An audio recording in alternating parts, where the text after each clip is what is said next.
Stories, Philippines podcast.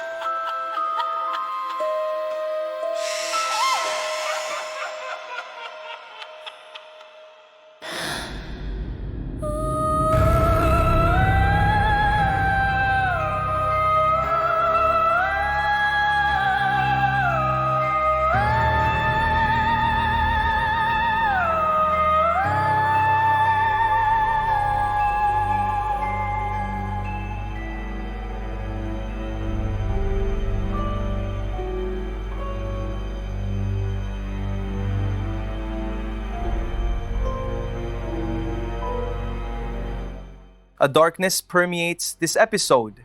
This story explores themes and scenes some may find profoundly disturbing and deeply disquieting. Listener caution is not just advised, it is absolutely necessary. I'm Paul, and you are listening to Stories Philippines podcast. The air in the province of Pampanga, or perhaps the quiet, sprawling sugar estates of Negros Occidental, has a specific gravity to it. A heaviness, not of humidity, but of deep, ancient silence. Imagine a time before the relentless march of concrete and glass, when the night was a profound, absolute thing.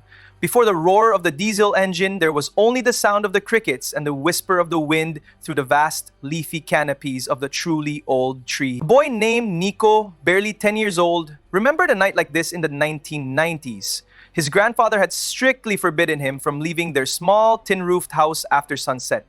The darkness, the old man insisted, was not empty.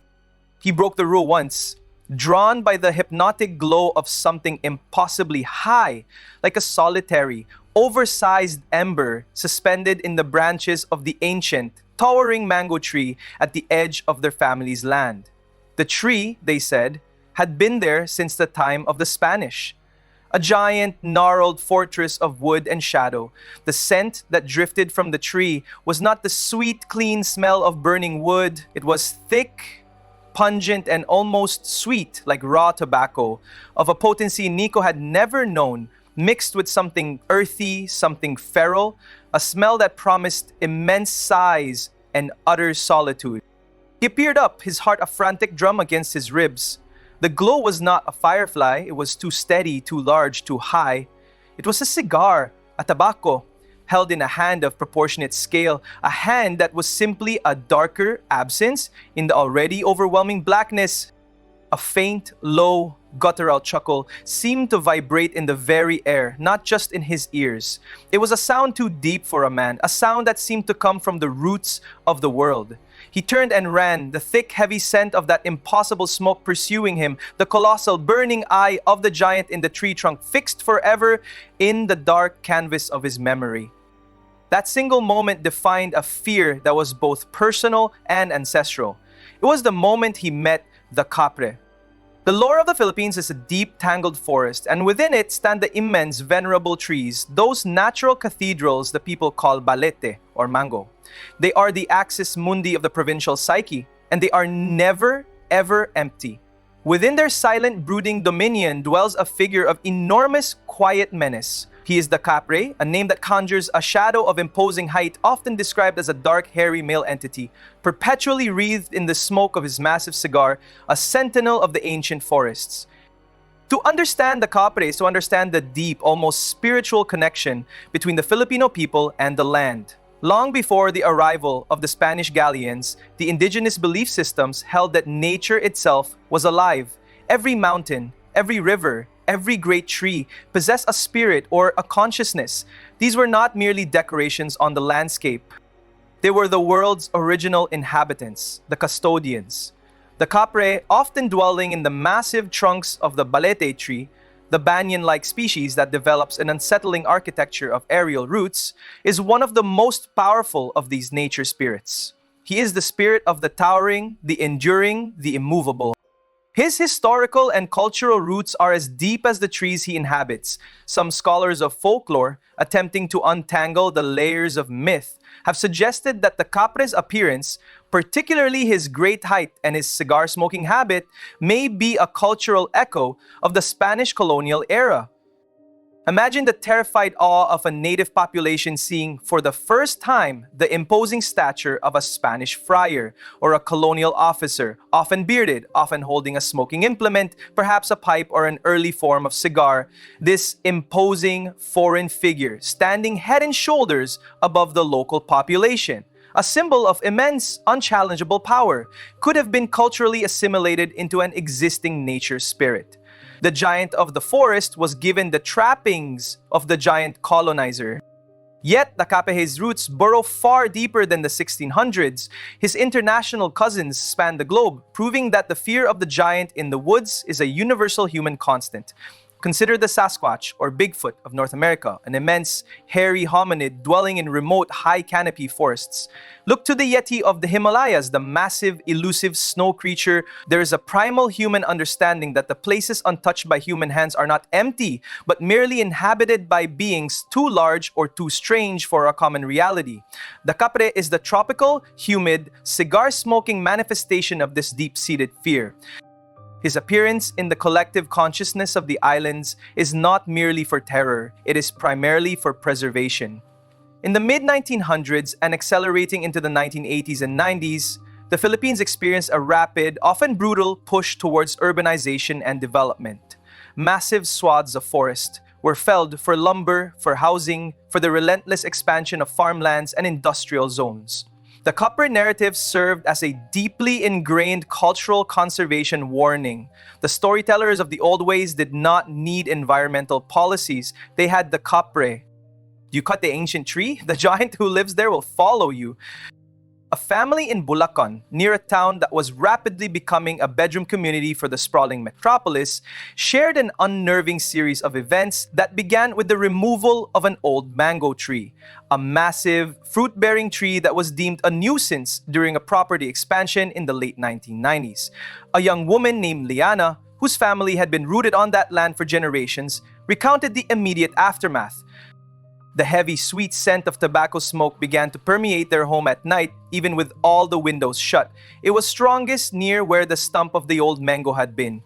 A sense of immense, unseen weight would press down on family members as they slept, a terrifying paralysis that held them completely hostage to the darkness. This phenomenon, known locally as dagen or pressing, is a classic Kapre signature.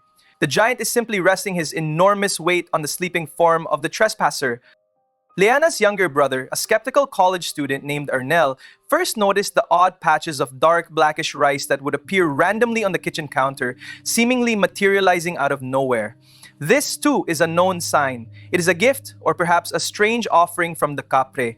It is a terrifying intimacy, a reminder that the sentinel of the vanished tree is now not merely near, but inside the bounds of their new unholy construction. The spirit, having nowhere left to go, has simply relocated to the closest available sanctuary, their home. The stories take on a deeper, darker resonance when viewed through the lens of collective trauma. When a community loses its anchor, its physical and spiritual touchstones, the ancient trees, the sacred groves, a form of cultural grief sets in. The manifestation of the Kapre in these times of rapid unplanned change is a psychological embodiment of nature striking back. It is the fear of being truly lost, of being unmoored from the land that birthed you, and the terror of the consequences for that disrespect. Now, the Kape is not always malevolent in the simple sense. He is more often territorial and easily offended. His primary motivation is the preservation of his domain. He may play tricks, confusing travelers in the forest, making them walk in circles for hours only a few meters from the path. He can lure humans to their doom, often young women or children, by appearing handsome or by simply disorienting them until they perish from exhaustion or exposure. One particularly disturbing account comes from a family living outside of Cebu in the 1980s. Their daughter, a teenager named Shiela, was perpetually drawn to a massive Balete tree a short walk from their home. She began to speak of a new companion, a tall, silent man whom only she could see. He was charming, she insisted, and would tell her stories. Her parents noticed a profound, gradual change in her. She became pale, withdrawn, and had a perpetual look of distant, weary distraction. One night, she woke up in a panic, pointing to the ceiling, claiming a massive black furred arm had reached down to grasp her. An old woman from the neighboring barangay, a folk healer or albolalyo, was called. She quickly identified the problem as an entanglement with the kapre. The healer's diagnosis was chilling. The giant of the tree was attempting to court the girl to draw her into his world, perhaps to keep her company in his deep, lonely domain. The remedy was not a simple prayer. It required a ritual of apology and offering to the tree itself under the cover of a thick, humid night. Offerings of special incense, certain fruits, and a lengthy, humble litany of apologies for any perceived offense against the tree's guardian were made. It was a recognition that the true power lay not in the human, but in the natural world. The family, through the healer, was essentially bowing down to the spirit of the forest. The storytellers sometimes suggest that the kapre's romantic interest, often manifesting as a terrifying sort of obsessive infatuation, is a metaphor for the magnetic, almost deadly pull of the wild on the human heart. It is the danger of being seduced by the deep, untamed mystery of the wilderness. But sometimes the connection is even more unnerving. Remember that thick, pungent tobacco smell? The kapre's preference for smoking massive tobacco is deeply tied to his power. The smoke is not merely for enjoyment, it is the veil he uses to conceal himself, a form of elemental camouflage. When the smoke is thickest, he is closest. The feeling of a presence, the crushing weight, and the bizarre sensory experiences are pervasive. A podcast listener named Ilara, using the online name Shadow Seeker, shared a story of deep unease and fear. She recounts a period in her life where she constantly dreamed of a supernaturally handsome man who was always present, always near. The dreams escalated. She recalls a feeling of being completely paralyzed while he pressed upon her in her sleep, unable to scream or move, the feeling overwhelmingly real. This extended beyond the dream state. One evening, after her college class let out, she found herself alone in a deserted school parking lot near an area where an old, gigantic tree had recently been cut down due to a typhoon. Her car would not start. Then her phone lost all signal. She ran, utterly terrified. Her parents, hearing her distrust account, consulted a local authority on these matters. The conclusion was chilling. The entity, identified as a kaper, was attempting to win her affection by appearing beautiful in her dreams with the ultimate goal of luring her away. The handsome veneer was merely a trick. The terrifying physical encounters in her sleep, the dagan, were the reality. She only found relief when she found happiness in a stable relationship, suggesting that joy and companionship might form a kind of protective energy field against the solitary nature of the giant. The line between a nature spirit and a demonic entity can be thin, especially when fear is involved. One listener, Elijah, who admitted to being skeptical about the supernatural, shared an account from the early 2000s of a terrifying possession in his neighborhood. The victim was a quiet seaman named JR. JR's close friend, Gerard, was present when the incident began. According to Gerard, they were watching a horror movie late one night when doors began to open inexplicably.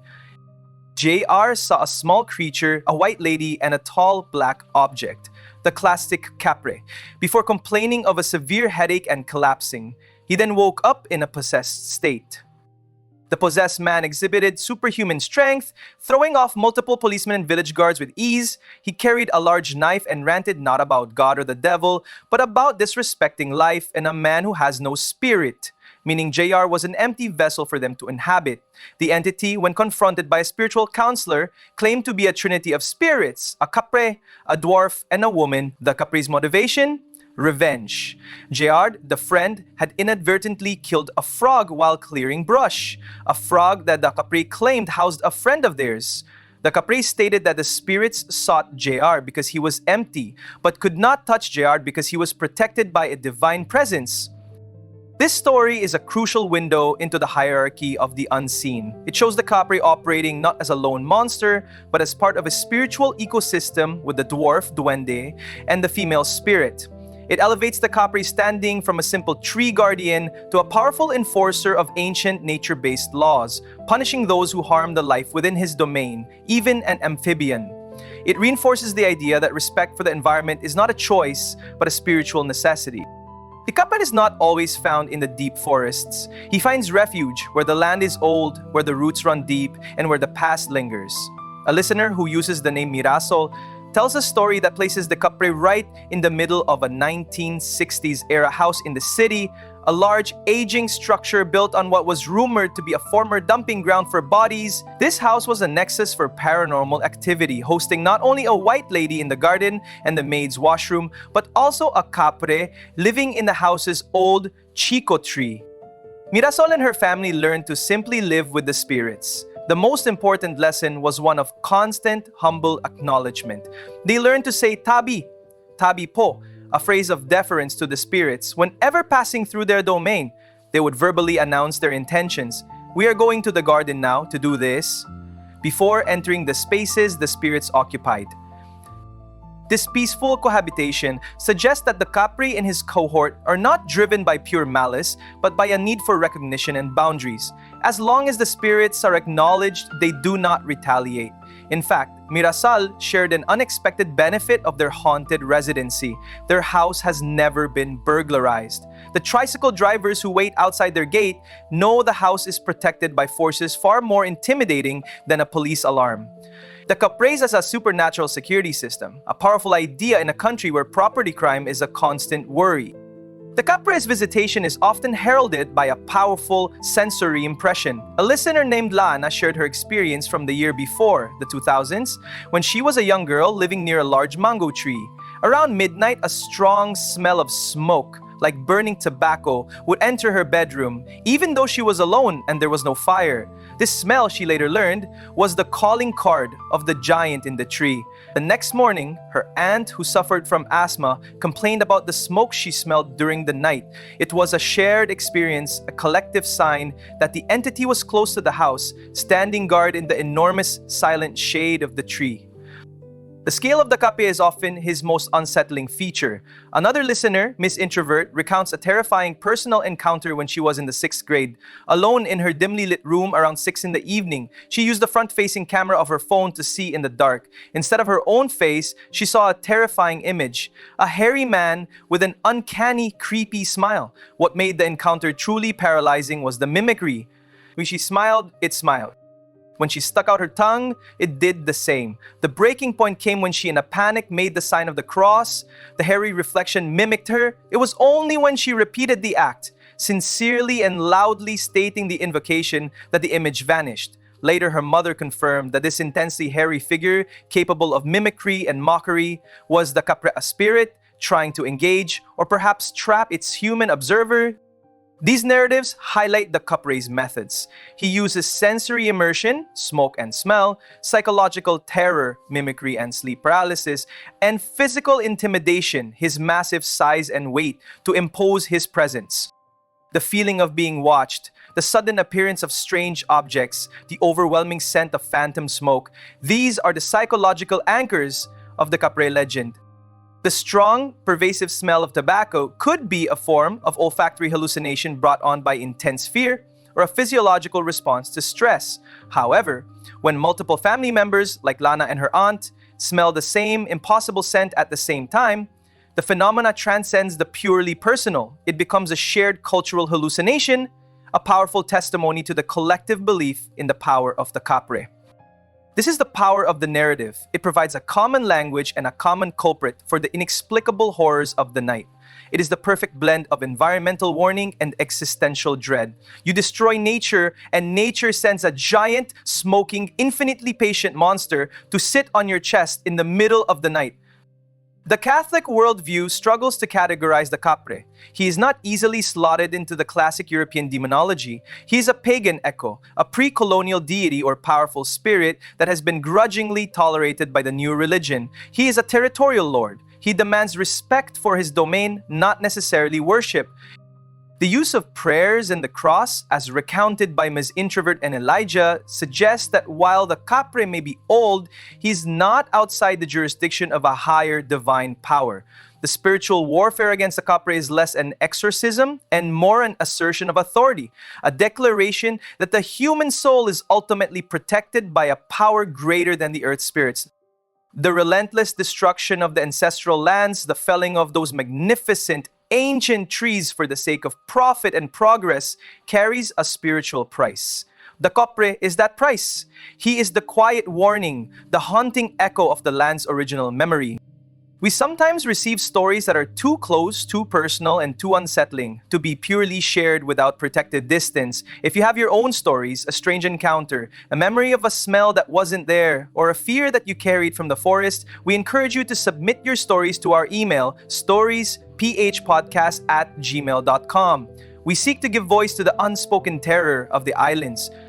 Find show notes and support options in the description of this episode. Your support allows us to continue to explore these dark corners of folklore. The next time you walk past a towering, impossibly old tree, a balete with its roots like a tangled curtain, stop for a moment. Listen. Is that the wind you hear, or a deep, low chuckle? Is that merely the scent of a neighbor's bonfire, or is it the pervasive, pungent, sickly sweet smell of a giant, ancient tobacco?